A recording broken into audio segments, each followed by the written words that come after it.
Hi, everybody, and welcome to another edition, a special edition of Litter Media Live. I'm your host, Mike Smith. We're talking today with Jamie Barker, Chief External Relations Officer for Shawnee State University. Going to be talking about some exciting future things coming up for SSU. Our interview today brought to you by Kingston National Bank. Back with Jamie right after this. Our mobile banking app is changing the way we bank. Things are getting easier. Transactions are getting safer. And you have access 24/7. All the functionality of banking you're used to, made easier to use, anywhere, anytime, and more secure than ever. Simple, seamless, safe. Download our Kingston National Bank mobility app today. Back with Jamie Barker. Jamie, welcome. Good to have you with us again. Thanks, Mike. Glad to be here. Of course, you and I see each other once in a while out at the fair, see your kids out there all the time. But Shawnee State University, you've been on board with them now how many months? A little over a year. Over a year. I tell you what, time goes by. So we did the story when you came on board with them. Yeah. It just doesn't seem like it's been that long. Yeah. Time flies when you're having fun, they say. So what are some of your duties, again, with SSU? So as the Chief External Relations Officer, I handle a lot of our government affairs work. Working with all of our elected officials in multiple counties at the state and federal level, local levels. All great representation, great support for the university. They love what we're doing there, so makes the job easy. And then also just communicating externally with things that are going on campus, which there are a lot of things, a lot of changes coming up, as you noted in the introduction. So that's pretty much it. We have a lot of external partnerships with employers and different stakeholders in the communities. One of those ventures down the line here soon will be with Adena Health system. Talk about that. Yeah, absolutely. We're excited about our partnership with Adena Health. Some of our most in-demand programs are in the healthcare space. We will be able to start offering some classes, general education classes, in spring of 26 at the PACCAR Center. Students from around here will be able to start taking classes and working towards a degree from Shawnee State without having to either move or make the hour-long drive south to Portsmouth. So that does two things. It allows us to better serve this region and this community, and it opens up more seats and more opportunity for some of our in-demand programs. As we were chatting before we went on the air, radiology, that's been something that Shawnee State University has had as one of their big courses for some time.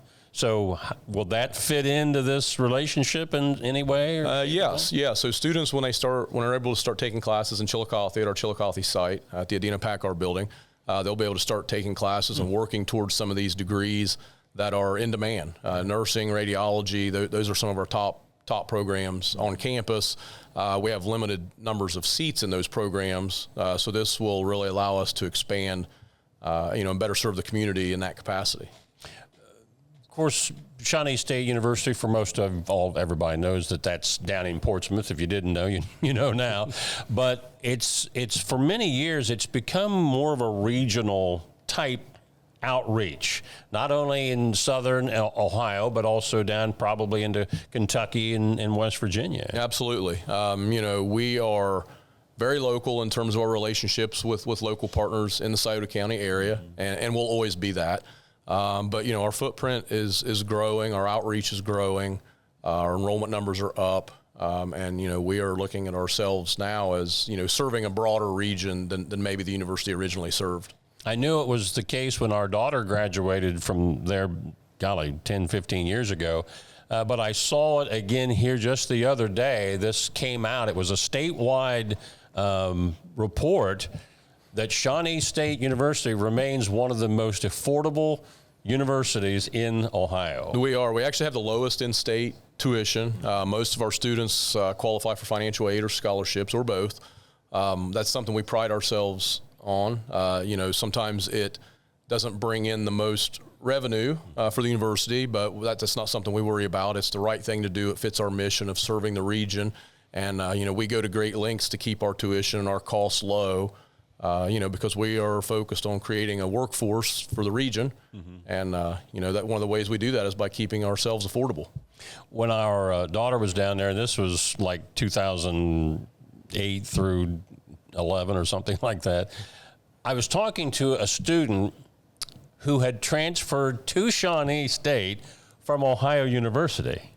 And I said, why would you do that? And he talked about not only the courses that you offered, but the apartment dormitory residence.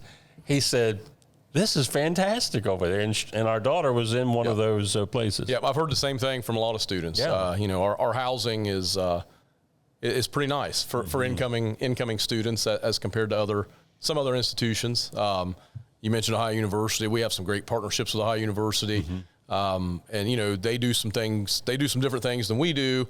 And so it works out well. We don't see ourselves as competition, right? But, we're serving in some ways the same region, but also some different areas, and it works out pretty well. Our mobile banking. We're talking about, of course, your partnership with Adena Health, but Shawnee State also has partnered with other universities, as you mentioned, OU being one of them, but even some of the business colleges in the area? Yeah, absolutely. So we have some partnerships with some two-year institutions where a student can start their degree there, earn their associates, and then automatically transfer into Shawnee State to finish out a bachelor's program. And likewise, we have some similar partnerships with other institutions where a student can come to Shawnee and earn a 2-year degree or a 4-year degree, and then get admission into another university, if they want to further their education in something that we don't offer, maybe at a master's level. Is this something that sprung out from SSU, or is this something that the state of Ohio said, look, we need to have more cooperative efforts between universities like this? Most of those types of partnerships have happened organically. Our leadership is in constant contact with leadership at other institutions throughout the region and throughout the state. They have standing meetings in Columbus through organizations like the IUC and others. So a lot of these partnerships have just grown organically, and that's why they've been successful. I know when a lot of not only universities, but also high schools went on the more semester instead of quarters, that made it easier also to do some of that cooperative learning. It does, yeah. We have a number of College Credit Plus students who are in high school, but they're taking classes through Shawnee State. Some of those classes are online, so it's even more convenient. Some are in person, some are hybrid. We found that a lot of students like a hybrid mix. It's nice to be able to work remotely sometimes, but it's also people like that interaction. So those high school partnerships, our K-12 partners, have been great to work with as well. Circling back to what we opened up with about your partnership with Adena Health, and for those that missed out early on the interview, when do you see that coming to pass? When is that going to happen? So we anticipate being able to offer some general education classes there as early as spring of 26. Oh. So it's coming up. It's coming up pretty quick. Yeah. It'll be an evolving situation once we get to that point. We're working through the accreditation process with some of the state boards and agencies to be able to offer some full programs there eventually. But we're looking to start up pretty soon. It's a great partnership. They've been wonderful to work with. They have a great facility there in the PACCAR. They have classrooms. They have labs. We're working with them through this partnership on equipment and training equipment and things like that. So really gonna work out well for students in this area and what we refer to as our northern region to save the trip to Portsmouth. Yeah, and as we found in recent years, anything medical, that has gotten huge. It is. Yeah, those programs are in demand. It's sad for the region. A lot of the institutions in the region that offer these types of programs, you're sort of limited based on your space and other factors. It's heartbreaking to have to turn a student away that would otherwise qualify for the program and be a great healthcare worker. Right. So this will help build capacity, to produce more competent employees for the region. Jamie, anything else about Shawnee State University you want to talk about before we close? Sure. Athletics, if you've got a minute. I know Is there something about athletics? You're an old. Thought you might want to talk about some sports. Yeah, football's coming to Shawnee State University. It is. We're excited. So in fall of next year, a year from now, we will be joining the Mountain East Conference, and we will be transitioning to an NCAA Division II school. And then by fall of 28, we will have football. So we're going to have Division II NCAA football right here in Southern Ohio. We have acquired the old Spartan Stadium right down the road from campus. So We've got some things in the works to renovate the stadium. We're going to use that. For those listeners that might not know, that was home to the Portsmouth Spartans. I'm sure you're up on that. One of the original NFL teams. Became the Detroit Lions. So it's exciting to see the success the Lions are having now under Coach Campbell and his cast of great players. And to tie that back to Portsmouth and Southern Ohio is a pretty cool thing. So our athletic programs are huge, very diverse. We offer something for everybody, local athletes. I was talking to our athletic director yesterday, Gerald Cadogan, great Portsmouth guy, played at Penn State, played some professional football for a number of years, and then came back to Portsmouth. Our student athletes moved in over this past weekend, so they're there now with orientation and other things. They did a little competition yesterday to identify the athlete from the furthest distance and the athlete from the closest distance. So we have a women's basketball player this year who is from Australia. Oh, wow. She got the prize for coming the farthest to Southern Ohio. And then we have another student athlete who lives on 3rd Street, which borders campus. Yes. So we have a number of Ross County athletes. I know we have the Lloyd kid is running cross country for us. He I think went to Unioto. We've got the McCullough girl plays softball from Zane Trace. Lexi Lockwood from Southeastern plays softball, and a number of others. So, we offer something for everybody. Our men's soccer team this year won the prize for the most international students. There are 23 international students from all over the world. Wow. Just on our men's soccer team. Oh, my gosh. It is a very diverse around campus, and particularly in our athletic programs, but something we're proud of. So if you are starting a football program that will begin in the fall of 28, the program will probably be starting to recruit a year out or farther. Yeah, probably a year in advance. We'll start to look at hiring a coach and building a staff and building a program, and start the recruiting process at high schools. And a lot of people they've heard the divisional breakdown, Division 1, 2, or 3.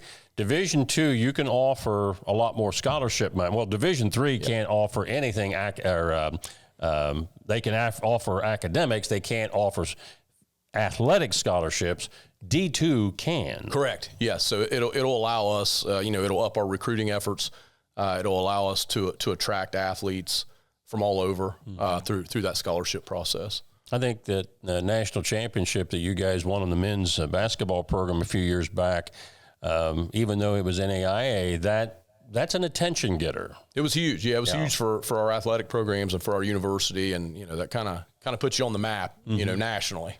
What's the enrollment possibility at Shawnee State? So right now we have over 3,000 students enrolled, and we don't have our final numbers yet for this coming fall semester, which, by the way, I'll throw a plug in. It's still not too late. Yeah. If someone's listening or watching, you can enroll today. Classes start next week. If you're still trying to decide your future, we'll take you on. Like I said, a lot of our students qualify for financial aid and scholarships, and not too late to enroll for this fall semester. But our enrollment numbers, I'm told, are looking up this year as compared to years past, and we anticipate that growth to continue. With the Division II addition, with the expansion of some of our programs, we're really working on trying to build some capacity responsibly without building new buildings. We're doing it through partnerships and things like that. So, when you said not too late, you meant registration, but I'm going to put a little caveat to that. What about adults? Absolutely. Older, non-traditional students? Absolutely. We don't have an age limit. So we have a mix of traditional students coming right out of high school. We also have adult learners. We have a Center for Lifelong Learning that encourages adult learners to come in for different things. And then we also offer a number of 2-year degrees in addition to our 4-year degrees and master's degrees. So, as we say, there's something for everybody. If you're looking to come in and knock out a degree or even a certificate pretty quickly and join the workforce, you can do that. If you're looking to settle in for a 4-year degree or even a master's program, you can do that as well. Good to catch up with you. Absolutely. I appreciate you having me on. Again, an old Southeastern boy here. Jamie Barker, Chief External Relations Officer for Shawnee State University, our guest on Special Edition of Litter Media Live, brought to you today by Kingston National Bank. I'm Mike Smith.